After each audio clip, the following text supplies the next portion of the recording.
본문 25절을 먼저 볼까요? 마다들은 밭에 있다가 돌아와 집에 가까이 왔을 때 풍악과 춤추는 소리를 들었다 그랬습니다. 마다들이 어디서 돌아왔는가 하면 밭에 있다 돌아온 겁니다. 하루 종일 일하다가 돌아온 거죠. 가까이 와서 보니까 집에서 풍악 소리, 춤추는 소리가 들린 겁니다. 깜짝 놀랐을 겁니다. 자기가 아는 한 아버지의 성격으로는 집에서 이런 소리가 날 리가 없습니다. 풍악 소리가 났고 춤추는 소리가 났고 사람들이 왁자지껄하는 소리가 난다는 것은 말도 안 되는 얘기입니다. 게다가 이런 일을 하려면 당연히 자기에게 이야기를 하고 해야 할 것 같은데 아버지는 자기에게 아무런 말도 한 적이 없었습니다. 너무나 당황스럽죠. 아버지는 이럴 뿐이 아닌데. 그래서 종을 불러서 무엇인가를 물었죠. 그랬더니 종이 대답합니다. 27절을 보시면 대답하되 당신의 동생이 돌아왔음에 당신의 아버지가 건강한 그를 다시 맞아들이게 됨으로 인하여 살진 송아지를 잡았나이다 라고 이야기합니다. 진짜 황당했습니다. 제가 맞아들이라 그래도 그랬을 것 같습니다. 우리 아버지는 그런 사람이 아닙니다. 그런데 동생 돌아왔다고 잔치를 하고 있다는 거, 마음이 무척 상했습니다. 얼마 전 집을 나간 동생이 뭐가 예쁘다고 이런 잔치를 벌입니까? 그런데 종은 아버지의 시각을 하나 더 전해주는데 아까 그 본문에 의하면 27절에 의하면 건강하게 돌아온 아들, 당신의 동생이 돌아왔다. 그런데 당신의 아버지가 건강한 그를 다시 맞아들이게 됨으로 인해서, 그러니까 둘째가 건강하게 돌아온 거 하나, 그것이 아버지에게 굉장히 중요했던 것 같습니다. 자기에게는 이런 대접을 해준 적이 한 번도 없었습니다. 너무 비교가 되죠. 나는 아들도 아닌가 하는 생각도 들었을 겁니다. 둘째에 비해서 자기는 아버지의 말을 정말로 잘 들었고 거역한 적이 없습니다. 아무리 불만이 있다 할지라도 마음이 아플까봐, 아버지 마음 상하게 할까봐 단 한 번도 아버지를 기분 나쁘게 한 적이 없었습니다. 그런데 정작 자기 자신에게는 단 한 번도 이런 대접을 하지 않았는데 유독 둘째가 돌아왔다고 이런 일을 해주는 겁니다. 아버지는 왜 이렇게 둘째만 위에서 이런 것들을 해주고 있죠? 그래서 첫째 아들이 마음이 굉장히 상했습니다. 그 마음 상한 내용을 29절에서 설명하고 있거든요. 아버지에게 이렇게 얘기합니다. 아버지께 대답하여 이르되 내가 여러 해 아버지를 섬겨 명을 어김이 없거늘 내게는 염소 새끼라도 주어 나와 내 벗으로 즐기게 하신 일이 없더니 그랬잖아요. 자기는 진짜 아버지가 뭐라고 하든지 단 한 번도 말씀을 어긴 적이 없고 끝까지 순종했거든요. 아무리 아버지라 할지라도 아버지의 말씀이 다 옳은 것은 아닐진데 그럼에도 불구하고 아버지의 말씀을 어겨본 적이 단 한 번도 없었습니다. 말 잘 듣는 아들, 아버지의 뜻을 다 따르는 아들. 그래서 아버지가 다 이해되는 것은 아니죠. 이해되지 않는 부분들이 많이 있었을 겁니다. 예를 들어서 둘째가 아무리 재산을 나눠달라고 해도 나눠주면 안 되는 겁니다. 그런데 아버지는 아무 말 하지 않고 나눠줬습니다. 둘째가 그것을 다 정리해서 나가는데도 아버지는 잡지도 않았습니다. 말도 안 되는 겁니다. 이해가 되지 않습니다. 둘째는 나가면 사고칠 성격이 뻔한데도 아버지는 그 둘째를 말리지도 않았습니다. 왜 그러는지 이해가 되지 않았습니다. 그런데 아버지는 아무 말 없이 둘째 말을 듣고 다 그대로 해 주었습니다. 둘째가 나간 후부터 아버지는 그 아들을 기다리고 있었습니다. 단 하루도 편하게 주무시지 않았고 항상 동구 밖에서 해가 질 때까지 앉아서 하염없이 누군가가 오는 것을 기다리고 있었습니다. 이것도 이해가 되지 않았습니다. 뭐가 예쁘다고.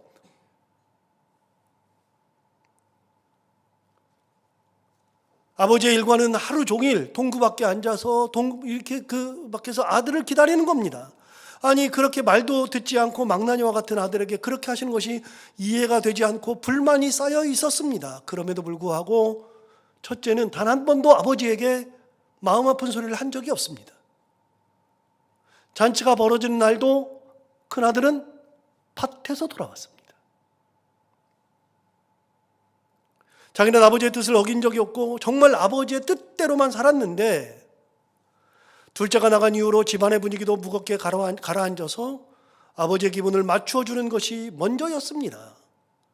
살얼음판을 걷는 심정으로 아버지를 모시고 살았는데 그런 자기의 마음을 알아주지도 않고, 그런 망나니 둘째가 돌아왔다고 아버지가 이렇게 속까지 잡아서 잔치를 베풀어 주는 것은 이해할 수가 없었습니다. 그래서 뭐라 그러냐면, 나에게는 염소 새끼라도 잡아준 적이 없다. 여러분, 그 나이의 마음을 이해가 되십니까? 저는 100% 이해됩니다. 우리는 이 성경을 본문을 읽을 때 큰아이를 욕할 때가 있습니다. 그러나 큰아들의 마음도 100% 이해가 됩니다. 더한 것은 둘째의 삶이었습니다. 30절을 볼까요? 둘째의 소식을 듣긴 들었습니다. 아버지의 살림을 장녀들과 함께 삼켜버린 이 아들이 돌아오매 그를 위하여 살찐 송아지를 잡으셨나이다. 비꼬는 거죠. 아버지의 살림을 장녀들과 함께 삼켜버린 이 아들. 둘째는 장녀들과 함께 모든 재산을 다 탕진해버렸습니다. 그 재산은 모두 아버지의 것이었는데 그것을 나눠줬더니 이렇게 허랑방탕한 짓을 하고 만 거죠.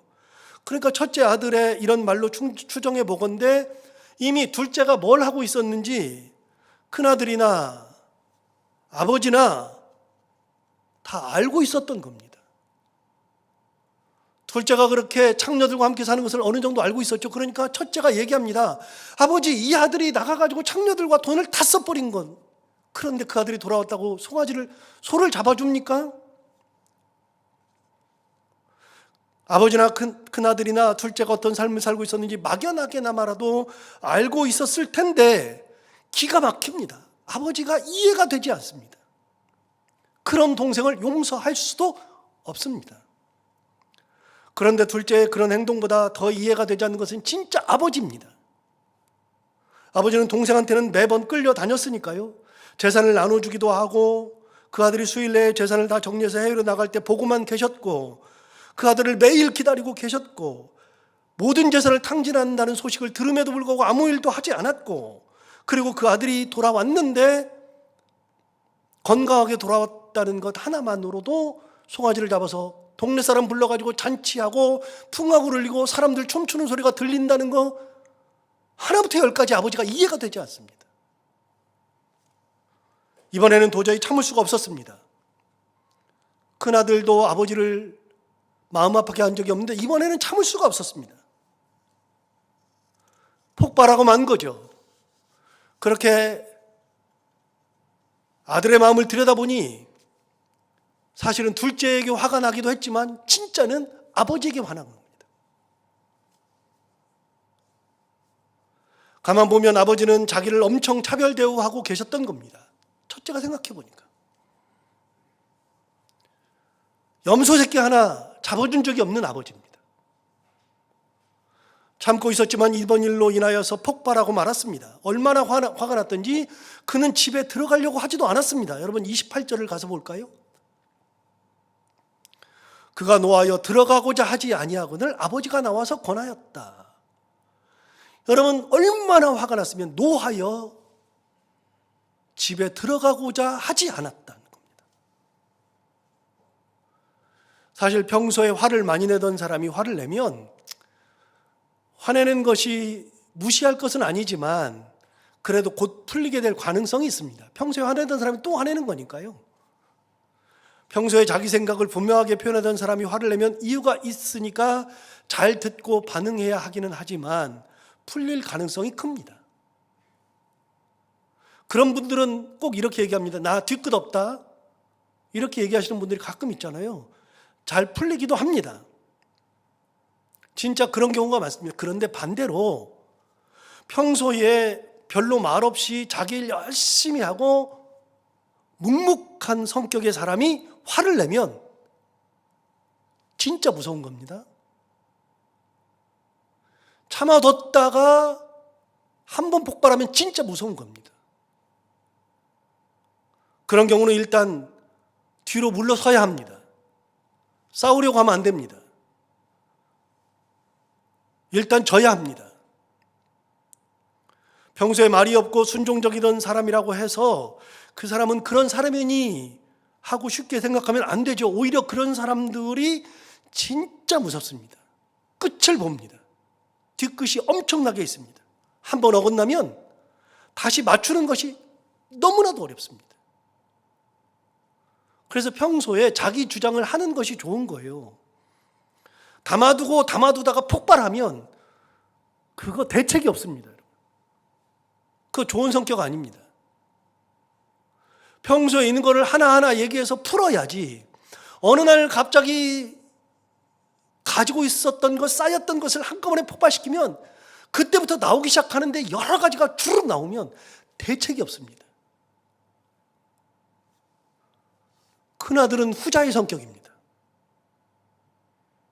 작은아들은 지주장 강하고 얻어낼 거 있으면 얻어내야 하고 안 하면 띵깡을 부려서라도 못된 짓을 해서라도 얻어내고 자기 고집대로 하는 성격이라면 큰아들은 참아두는 성격입니다. 속으로 쌓아두는 성격입니다. 불만이 없어서가 아니라 불만이 있어도 평화를 위해서 다른 사람의 마음을 살피느라고 자기 자신을 억누릅니다. 심리학에서요, 이런 사람들이 진짜 위험한 사람입니다. 상담할 때도요, 그런 사람이 폭발하면요, 이거 상담하는데 정말로 어렵습니다. 담아두는 거 별로 좋지 않거든요. 큰아들 성격이 딱 이렇습니다. 여러분, 자녀들 키워보면 이런 거 있잖아요. 자녀 둘만 키워보면 알아요. 성격이 진짜 다르죠. 행동도 다르죠. 반응도 다르죠. 정말 다릅니다. 그런데 큰아들의 이 성격은 썩 좋은 성격이 아닙니다. 큰아들은 그동안 말을 하지 않았고 아버지의 명을 어기지 않았죠. 그렇다고 해서 그 아들이 생각이 없는 것은 아닙니다. 참고 있었고 그렇게 참는 것이 잘하는 것이라 여겼을 겁니다. 아버지의 말씀을 잘 들어야 가정이 화목하고 아버지의 괴로움을 조금이라도 누그럽게 만들 수 있다고 생각했던 큰아들, 그렇게 참고 살았습니다. 그런데 이번에는 아닙니다. 여러분, 폭발했습니다. 큰아들이 집에 안 들어간다? 큰일 난 겁니다. 노하였다? 큰일 난 겁니다. 큰아들이 가장 화가 난 것은 차별대우입니다. 나는 염소 새끼라도 잡아준 적 있습니까? 여러분, 큰아들의 반응이 어떻게 느껴집니까? 저는요, 큰아들의 마음이 진짜 이해가 되고 마음속 깊이 느껴집니다. 여러분은 차별대우를 받으면 어떻습니까? 같이 있는 사람과 차별대우를 받으면 기분이 어떨 것 같습니까? 저는 큰아들의 마음이 이해가 됩니다. 여러분, 제가 만약에 여러분을 차별대우하면 어떻겠습니까? 누구만 예뻐하면요. 절대 있어서는 안 되는 것이 차별대우입니다. 사람은 누구나 사랑을 받고 싶어 하고 사랑을 받아도 동일하게 받거나 똑같이 받거나 아니면 더 받고 싶지 덜 받고 싶은 사람은 없거든요.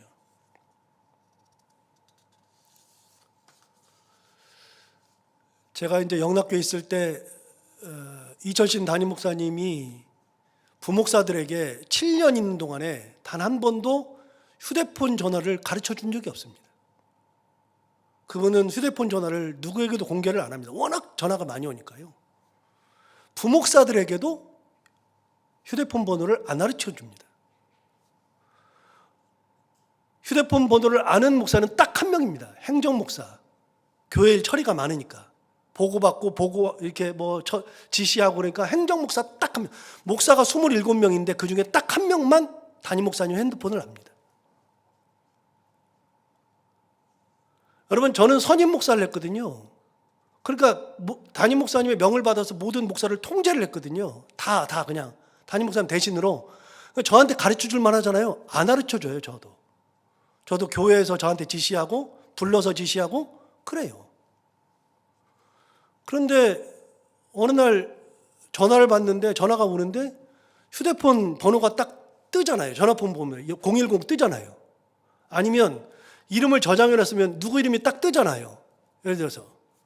그런데 뭐라고 뜨냐면 발신번호 표시 제한. 그 하는 방법이 있어요. 인터넷에 들어가가지고 발신번호 표시 제한하면 내가 누구한테 전화 걸 때 내 번호를 공개하기 싫으면 이렇게 번호를 먼저 누르고 상대방 번호를 누르면 발신번호 표시 제한이라는 게 딱 떠요. 그래서 내 번호가 안 떠요. 이름도 안 뜨고.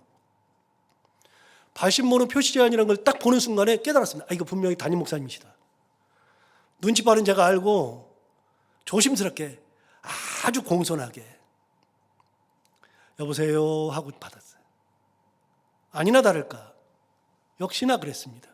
그 후로도 몇 번 전화를 받을 때마다 발신번호 표시 제한 표시가 있어서 딱 알았습니다. 그런데 어느 날 그냥 전화번호가 딱 떴는데 발신번호 표시 제한 이게 없이 전화번호가 떴는데 그냥 누굴까 그래서 여보세요 하고서 약간 까불듯이 받았더니 담임 목사님인 겁니다. 잊으신 겁니다. 그래서 제가 그 번호를 알았습니다. 가르쳐준 적 없는데 제가 그 번호를 알았습니다. 제 휴대폰 번호에 거기에 이철식 목사님이라고 안 써놓고 거기다가 에어포스 원이라고 써놨습니다. 여러분 에어포스 원이 뭐냐면 미국 대통령의 전용기가 에어포스 원입니다. 전 세계 하나밖에 없는 에어포스 원. 그래서 그냥 영어로 에어포스 원이라고 써놨습니다. 그래서 지금도 제 핸드폰에서 에어포스 원이면 그분입니다. 그러나 단 한 번도 안지 지금 15년째인데 단 한 번도 전화한 적이 없습니다. 만약에 전화해야 되면 제 아내를 통해서 사모님한테 전화해서 목사님 바꿔달라 그래서 전화통화를 하지 안 합니다. 그런데 유독 27명 목사 중에 딱 한 명, 행정목사 말고 딱 한 명에게는 번호를 다 가르쳐주고 그분하고는 수시로 전화하고 밖에서 만나서 식사하시고 집으로 부르시고 모든 일을 상의하시고 어디를 보내기도 하시고 하는 분, 딱 목사가 딱 한 명 있어요. 부목사인데 딱 한 명. 그러니까 다른 목사들이 그걸 누가 좋아하냐고요. 그래가지고 다른 목사들이요 그분하고 엄청 싸웠습니다. 왜요? 담임 목사님의 차별 대우 받으니까. 저도 그거 기분 엄청 나빴습니다. 제가 선임을 했어도 똑같았습니다. 물론 다른 부목사들에 비해서 저는 담임 목사님을 편하게 뵙고 상의도 같이 하고 목사님 방에 들어가는 것도 많고 내 마음대로 뭐 들어가기도 하고 이런저런 이야기를 나누는데 다른 목사들은 아예 그럴 기회가 없습니다. 1년 다 지나가도 한 번도 부른 적이 없으니까요. 담임 목사님을 개인적으로 만나지 못합니다. 저는 굉장히 많이 들어가고 지시도 받고 말씀도 나누고 같이 식사도 하고 다 합니다. 그럼에도 불구하고 기분이 엄청 상한 거예요. 그런데 뒤집어서 제가 설교를 준비하다가 뒤집어서 딱 보니까 저도 다른 목사에 비해서는 엄청 특별 대우 받는 거예요. 여러분, 사람이 목사라고 할지라도 그렇습니다. 제가 심호했던 교회에서는 다 그랬습니다. 부목사가 여럿이 있으면 담임 목사님이 한 사람만 총회한다 싶으면 엄청나게 싫어했습니다. 목사들 똑같습니다. 사실 뒤집어 보면 제가 더 많은 사랑을 받았어도 누군가가 사랑을 받는다 그러면 기분 엄청 나쁜 겁니다. 여러분은 어떻습니까?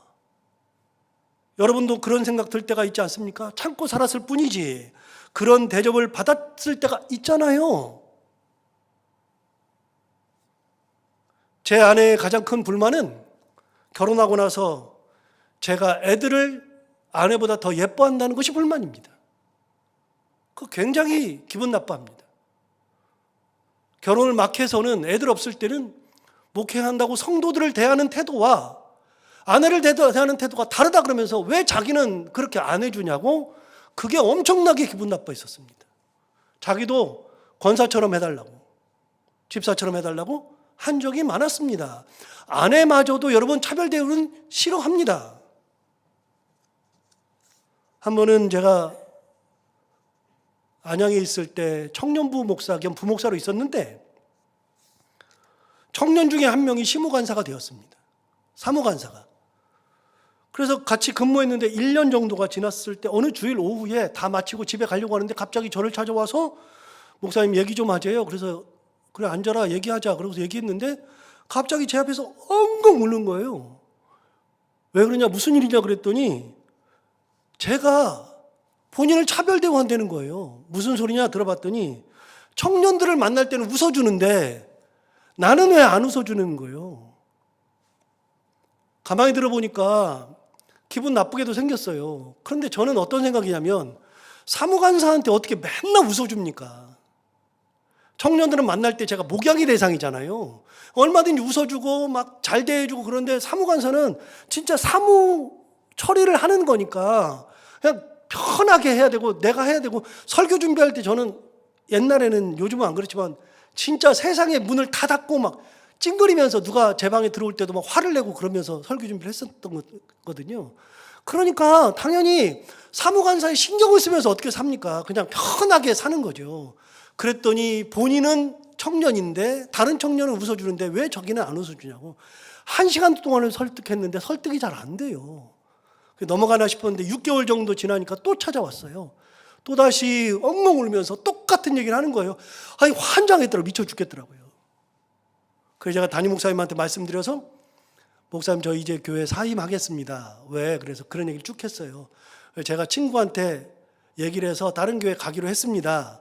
그 당시 제가 세문안교회에 다 얘기를 해서 가기로 다 해서 거기로 부임하기로 했습니다. 이미 거기는 청빙위원들이 그렇게 다 했습니다. 그랬더니 담임 목사님이 네가 왜 나가냐 그러면서 잡아가지고 결국 못 나갔습니다. 같이 있는 거예요, 똑같이. 그게 여러분 반지옥입니다. 여러분 차별 대우는 절대로 안 됩니다. 인간 사회에서 차별 대우는 있어서는 안 됩니다. 만약에 제가 여러분들을 진짜 차별 대우하기 시작하면 어떤 사람만 예뻐하고 어떤 사람만 부르고 어떤 사람에게만 말을 하고 어떤 사람을 차별 대우하면 그러면 절대로 안 되는 겁니다. 저는 철칙이요. 사람을 차별하지 않는다는 것이 철칙입니다. 똑같이 대한다. 똑같이 사랑한다. 한 명이라도 더 예뻐하는 순간에 큰일이 나는 겁니다. 여러분 큰아들을 한번 생각해 보십시오. 아버지가 이 아들이 뭐가 예쁘다고 그렇게 다 해주니까 얼마나 화가 나겠습니까? 진짜 화가 나죠. 그러니까 뭐라 그래요? 노하여가지고 집에 들어가고 싶은 생각도 없어요. 꼴도 보기 싫은 거예요. 거기다가 어떻게 했어요? 아버지한테 얘기했어요. 아버지, 나는 아버지의 말을 어긴 적이 한 번도 없고 아버지 뜻대로 하고 나 지금 밭에서 돌아오는 길입니다. 그런데 아버지, 나를 위해서는 염소 새끼 한 마리라도 잡아서 친구들하고 놀게 한 적이 있습니까? 너무나도 화가 나는 겁니다. 저는 큰아들 마음 이해합니다. 이럴 겁니다.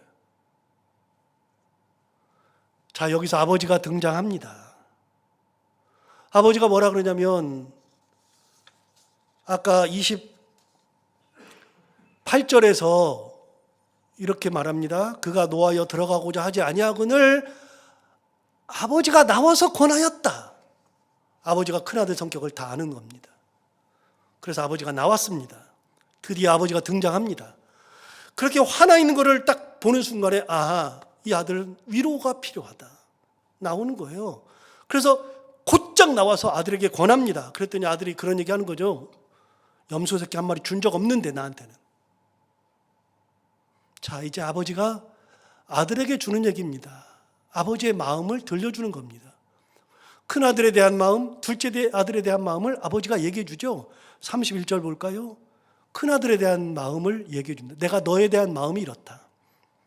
아버지가 이르되 예, 너는 항상 나와 함께 있으니 내 것이 다 내 것이다. 가장 중요한 거는요, 너는 항상 나와 함께 있다. 아들에게 있어서 큰아들은 항상 함께 있는 존재입니다. 든든한 아들입니다. 신경을 쓰고 뭔가를 해주어야 하는 아들이 아니라 그냥 같이 있어주기만 해도 귀한 아들입니다. 물론 그 아들에게 그럼에도 불구하고 염소 새끼라도 주어서 잔치를 베풀고 고맙다는 말이라도 해야 하는데 그러면 좋았을 거지만 아버지는 그러지 않아도 그 아들 자체, 함께 있는 것 자체로 아들이 아버지에게 주는 은혜가 컸습니다. 나도 너와 함께 있다. 너는 나와 함께 있다. 그러고 보니 그렇습니다. 둘째 아들을 기다리는 마음과 큰아들을 생각하는 마음이 달랐던 거죠. 작은 아들은 물가에 내놓은 아들이었고 건강하기만 하면 되는 아들이었고 그러니 손이 많이 가는 아들이었습니다. 작은 아들은. 마음도 더 많이 써야 했습니다. 아버지에게는 진짜 아픈 손가락이 둘째 아들이고 한쪽 마음이 어딘가 계속 신경 써야만 하는 아들. 그러니 아버지의 마음이 다 거기에 있는 것처럼 느껴집니다. 아버지가 온통 잘 둘째만 생각하는 것 같습니다. 그런데 아버지에게 큰아들은 달랐습니다. 큰아들은 아버지에게는 기둥과 같았습니다. 여러분, 나이 들면 느끼잖아요. 가끔 이제 이 교육학 가는 분들이 그런 말씀 하세요. 상담하는 분도 그런 말씀 하시는데 이렇게 얘기해요. 어렸을 때 애들이 끊임없이 아버지한테 아빠한테 놀아달라 그래요. 아빠한테. 그래서 놀아달라 그러면 아빠가 일이 있다, 귀찮다, 나 힘들다, 피곤하다 안 놀아주잖아요. 그런데 어느 날 갑자기 부모가 연세가 많이 들고 그러면 자식들에게 놀아달라 그런답니다. 근데 그때 당시에 자식들이 안 놀아준답니다. 뒤집혀지잖아요. 여러분, 우리가 나이가 들어갈수록 자식들에게 의지하잖아요. 마음에 큰 의지가 되잖아요. 기둥 되잖아요. 내 아들이 기둥 되잖아요. 있는 것만으로도 기둥 되잖아요. 큰아들은 큰 기둥입니다. 같이 있는 게 기둥입니다. 있어주는 게 감사한 겁니다. 작은 아들에게 신경을 쓰고 피곤하고 지쳤었던 아버지, 여러 가지 마음을 쓰면서 괴로웠던 그 아버지를 쉬게 할 수 있는 든든한 거목이 바로 큰아들입니다. 엊그저께 영등포 당산동에서 목회하고 있는 제 친구 최상규 목사가 찾아왔어요. 고등학교 친구인데, 고등학교 3학년 때 친구인데, 그 친구는 9년 전에 영등포에서 몸된 교회를 개척한 친구입니다. 고등학교 때도 참 성실했고 신앙이 참 좋았습니다. 그 아버지는 얘기를 들으니까 어머니가 4명이더랍니다. 어머니 4명. 어머니 4명한테 컸습니다. 그러니까 정말로 아버지가 고생 많이 했답니다. 그런데 그 아버지가 어머니가 4명이나 됐음에도 불구하고 신앙을 가지고서 살고 부인을 잘 얻어가지고서 그 부인과 5남매를 두고 자기 이제 5형제를 두고 그렇게 믿음으로 키우시고 아버지가 교회의 큰 기둥 95세가 되었답니다. 제가 고등학교 3학년 때 그 교회를 가봤습니다. 태인에 있는 그곳에 가봤는데 그 교회도 가보고 집에도 가보고 고등학교 때 참 좋은 관계를 맺었는데 이 친구는 그때도 신앙이 참 좋았습니다. 너무나도 좋았던 친구입니다. 저는 뭐 고등학교 1학년 때부터 신앙생활 했으니까요. 뭐 망나니 같기도 하고 뭐 다듬어지지 않았는데 그 친구는 정말로 열심히 했습니다. 대학을 그 친구는 건축학과를 가서 건축 일을 쭉 하면서 돈을 잘 벌다가 어느 날 갑자기 하나님의 부르심을 받아서 신학을 하고 목사 안수를 받은 다음에 9년 전에 개척을 했습니다. 근데 그 친구가 와서 얘기하는 거예요. 유 목사, 내가 9년 전에 개척했는데 9년이 지났네. 교회는 아직 크지는 않지만 9년 지나고 지난주가 9주년이어가지고 생일 케이크 자르는데 너무 감사하더라. 그 9주년 사이에 성도들도 모이고 교회가 은혜 가운데 하나님의 말씀 가운데 든든히 서 있고 많은 사람들이 교회에 와서 쉼도 얻고 그러더라. 너무 고맙더라. 하나님 앞에. 그래서 제가 그 친구에게 이런 얘기를 해줬습니다. 최 목사, 내가 생각할 때 교회는 한 자리에서 딴 거 안 하고 하나님의 말씀만 가지고 은혜 가지고 가만히 있으면 사람들이 찾아오더라. 교회는 나무와 같아서 나 어렸을 때 당산에 가보면 당산나무라고 있었는데 큰 나무, 거기 가보면 사람들이 와서 여름에 햇빛도 피하고 비도 피하고 잠도 자고 놀기도 하고 밥도 먹고 여러 가지를 다 하더라. 나무가 부르는 것이 아니라 나무가 있으니 사람들이 찾아오더라. 그러니 니네 교회 9년 됐다 그러니까 사람들이 찾아와서 거기서 니네 교회에서 쉬고 쉼을 얻고 은혜를 발견하고 갈 거야. 근데 최 목사, 내가 생각할 때 교회만 그러는 게 아니라 목사도 그러더라. 목사도 딴짓 안 하고 하나님의 은혜 가운데 있고 잘 지키고 있으면 어느 날 갑자기 목사가 당산나무가 되어서 성도들에게 쉼이 되더라. 네가 9년 동안 한 거 보니까 네가 당산나무와 같고 너희 교회가 당산나무와 같다. 참 귀하다. 그렇게 얘기했습니다. 진짜 그렇지 않습니까? 제가 왜 당산나무를 생각했냐면 제가 초등학교 때 우리 작은아버지 집에 가보면 그 동네가 이렇게 언덕백인데 언덕이 있고 이쪽으로 또 언덕이 또 있어요.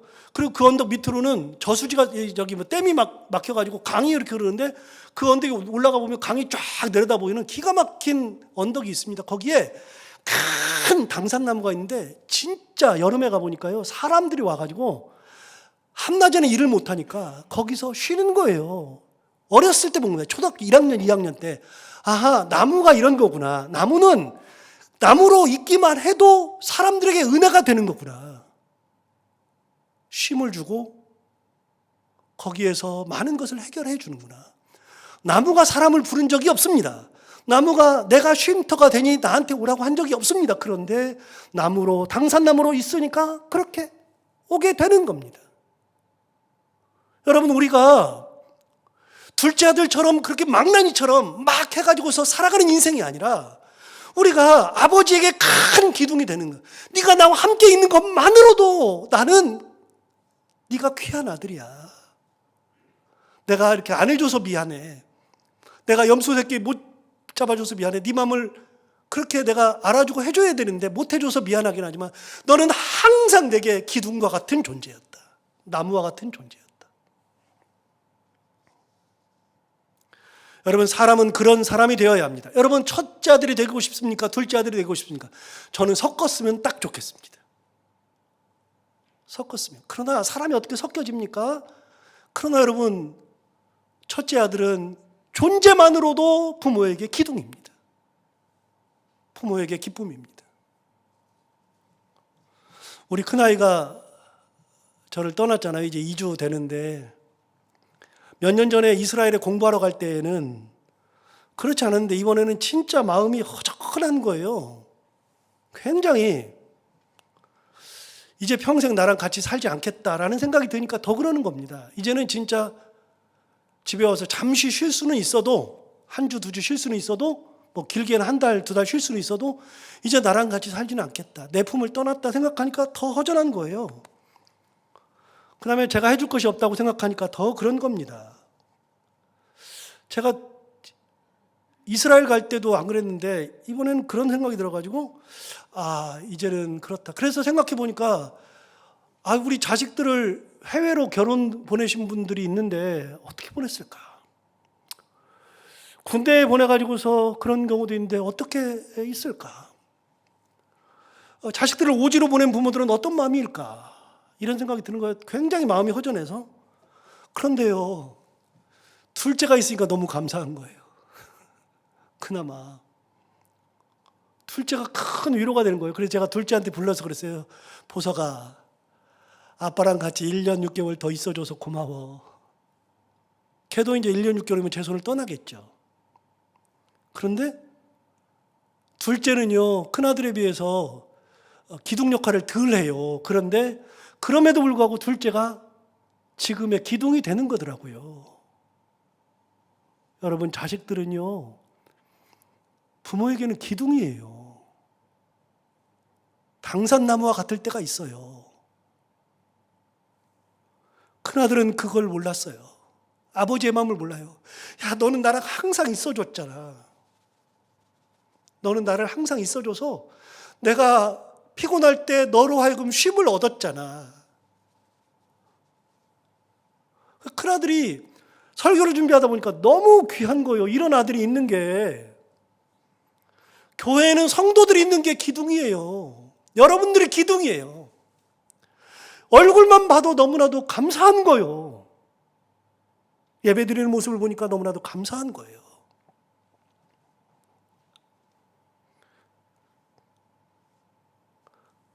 아버지가 생각할 때 그 아들은 그런 아들이기도 하지만 또 한 가지는 아버지가 가진 재산은 다 그 아들 겁니다. 31절 다시 한번 볼까요? 30절 보세요. 아버지가 이르되 너는 항상 나와 함께 있으니 내 것이 다 내 거다. 여러분 지금 남아있는 것들은 다 큰아들 겁니다. 왜? 둘째 아들 줬으니까요. 그런데요 여기서 잠깐 12절로 넘어가 볼까요? 12절에 보면 이렇게 말합니다. 그 둘째가 아버지에게 말하되 아버지여 재산 중에서 내게 돌아올 분깃을 내게 주소서 하는지라. 그 다음 보세요. 아버지가 그 살림을 어떻게 줬어요? 각각 나눠줬어요. 우리가 이 각각이라는 단어를 잘 막 넘어가요. 둘째한테만 준 것 같아요. 아니요. 아버지는 이미 큰아들에게도 각각 나눠줬어요. 큰아들의 몫이 자기한테 있어요. 이거 다 네 거야. 내가 가지고 있는 것은 너희들한테 나눠주고서 조금 가진 거, 아직도 나눠주지 못한 것이 있어서 이게 내 거 같지만 결국은 너한테 다 갈 거고 그 작은 아들한테 조금 남겨줄 거야. 다 네 거 다 되잖아. 이거 다 네 거잖아. 내가 너를 차별한 게 아니라 이미 너한테도 다 줬잖아. 아버지는 차별 대우를 한 적이 없어요. 다만 큰아들이 그렇게 느낀 거죠. 아, 아버지의 사랑이 이런 거구나. 자, 이제 아버지가 둘째에 대한 회고를 이렇게 합니다. 32절을 볼까요? 이 내 동생은 죽었다가 살아났으며 내가 잃었다가 얻었기로 우리가 즐거워하고 기뻐하는 것이 마땅하다 하니라. 아버지가 생각할 때 둘째는요 죽은 아들이에요. 그런데 살아왔어요. 건강한 모습으로 살아왔어요. 얘는 그것만으로도 아버지에게 기쁨이 되는 겁니다. 맞아요. 부모는 그래요. 잃었는데 얻은 겁니다. 이 자식이 살아와서 잔치하는 것이 기쁨이에요. 그동안 돌아오지 않을 때는요 잔치를 하고 싶어도 못했어요. 뭔 잔치입니까? 아버지에게 밥이 넘어갑니까? 잠은 제대로 잡니까? 일이 손에 잡힙니까? 아무것도 안 돼요. 진짜 죽어버리면 아버지 인생도 끝이에요. 그런데 이 아들이 건강하게 돌아오는 것 자체, 그래서 이 잔치하는 것이 너무나도 즐거운 거예요. 큰아들에게 잔치 못해준 것은 미안하지만 큰아들은 아버지에게는 그런 기둥과 같은 아들이에요. 여러분, 우리가 신앙생활하면서 하나님 앞에서 이 본문은 하나님이 아버지고 작은 아들이 우리라 그랬잖아요. 큰아들도 우리예요. 하나님이 보실 때 우리는요 큰아들도 있고 작은 아들도 있어요. 하나님은 차별 대우하지 않으세요. 하나님은 다 사랑하셔요. 다 주셔요. 그런데 우리는 이런 모양 저 모양으로 살아가는데, 그럴 때 하나님께서 주시는 것을 망각하면, 잊어버리면, 하나님의 마음을 모르면 갑자기 우리도 노하고 분내고 집에 들어가지 않고 화내고 그렇게 되는 거예요. 그런데 아버지에게는 우리는 다 귀한 존재. 여러분, 제가 보니까요 자식을 키워보니까 걔는 걔대로 예쁘고 쟤는 쟤대로 예뻐요. 제가 그래서 제주도 남원에서 이제 전임전사 갔을 때 우리 사찰 집사님이 그 아이를 낳았는데, 사찰 집사님 사례비가 정말 적어요. 그 당시에 제가 그때 70만 원 받았는데요. 전임전사 70만 원. 사찰 집사님 그때 100만 원인가 받았어요. 사는 형편도 그렇고. 그래서 아이를 하나 키웠는데 어느 날 또 둘째를 낳는 거예요. 그래가지고 전사님 이거 돈도 없는데 이거 어떻게 키울지 모르겠다. 제가 그랬어요. 아니 돈도 없는 양반이 애를 왜 낳냐고. 정말 모르니까 그런 소리 하는 거죠. 그래서 어느 정도 시간이 지났어요. 그래서 제가 물어봤어요. 집사님, 큰 아이가 예뻐요? 작은 아이가 예뻐요? 그랬더니 다 예쁘대. 그래도 예쁜 애가 있잖아요. 그럴 수 있죠. 조금 더 마음이 가는 애가 있을 수 있죠. 진짜 모르니까 그런 소리 하는 거예요. 누가 더 예쁘냐? 뭐가 누가 더 예뻐요? 얘는 얘대로 예쁘고 쟤는 쟤대로 예쁘고 다 예쁜 겁니다. 여러분, 하나님 앞에서 우리는 다 예쁜 겁니다.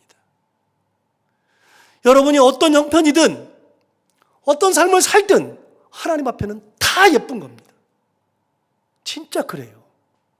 저는 우리 성도들이 다 예뻐요.